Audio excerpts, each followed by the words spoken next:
ಹೊಸ ರೂಪದ ಪರಿಚಯವಾಗಿ ಬೆಳಕೆ ಕಳೆದೋಗಿದೆ ಸೂರ್ಯನು ಮುಳುಗಿ.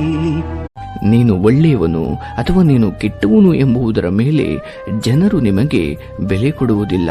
ಅವರಿಗೆ ಬೇಕಾದ ವಿಷಯಗಳಲ್ಲಿ ನೀನು ಉಪಯುಕ್ತನಾಗಿದ್ರೆ ಮಾತ್ರ ಅವರು ನಿನಗೆ ಬೆಲೆ ಕೊಡುತ್ತಾರೆ. ಅದರ ಹೊರತಾಗಿ ನಿನ್ನಲ್ಲಿ ಎಷ್ಟೇ ಒಳ್ಳೆಯತನವಿದ್ದರೂ ಕೂಡ ಅವರಿಗೆ ಉಪಯೋಗವಾಗದ ಹೊರತು ಅವರು ನಿನಗೆ ಎಂದಿಗೂ ಬೆಲೆ.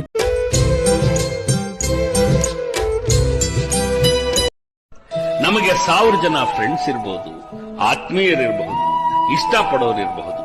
ಆದರೆ ನಮಗೆ ನಾವು ಅರ್ಥವಾದಷ್ಟು ಚೆನ್ನಾಗಿ ಮತ್ಯಾರಿಗೂ ಅರ್ಥವಾಗಲ್ಲ.